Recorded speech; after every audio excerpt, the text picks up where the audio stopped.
నాడు తండ్రి అధికారాన్ని అడ్డం పెట్టుకుని జగన్మోహన్ రెడ్డి లక్షల కోట్లు స్వాహా చేశారు.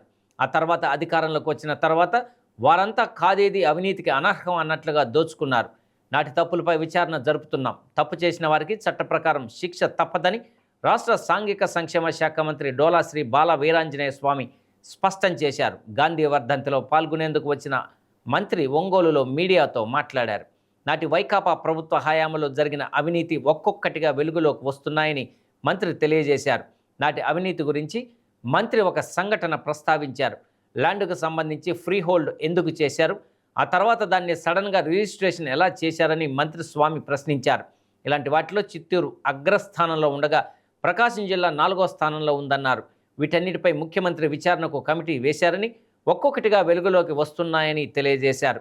వైకాపా ప్రభుత్వ హయాంలో అవినీతి బాగా జరిగిందని, కొంచెం లేట్ అయిన వారంతా శిక్షించబడతారని మంత్రి స్వామి స్పష్టం చేశారు.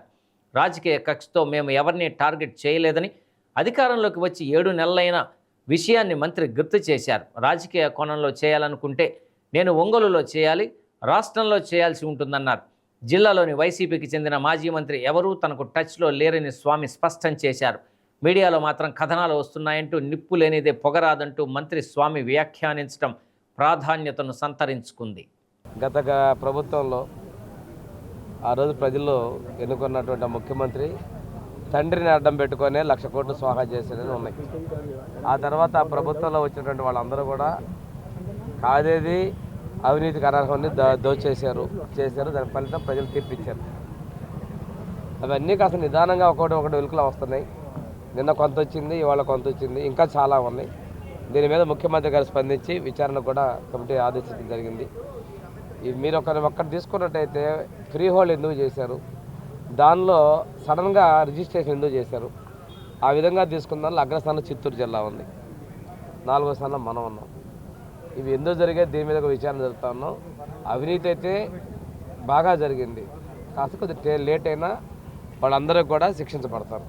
6 నెలలు అయింది, 7 నెలలు పూర్తయినాయి.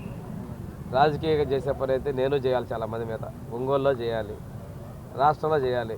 రాజకీయ కోణంలో మేము ఎక్కడ ఎవరి మీద చేయాలి, ఎవరైనా కానీ దోషులను తేలిన తర్వాతనే చట్ట ప్రకారంగా చేస్తే ఆ చట్టంలో కూడా మేము ఎక్కడ జోక్యం చేసుకుంటాం. మా ముఖ్యమంత్రి గారు మేము కానీ ఈరోజు నిన్న మీడియాలో కానీ బయటంతా గగ్గోలు పెట్టిన మా నిన్న ముఖ్యమంత్రి గారు చర్యలకు ఆదేశించారు.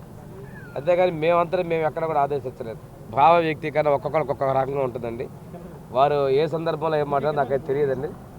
ఏదైనా కానీ ఏమైనా నేను కూడా అసలు వాయిస్లో కూడా పూర్తిగా ఫాలో అవ్వాలి, దాని బట్టి కామెంట్ చేయలేను.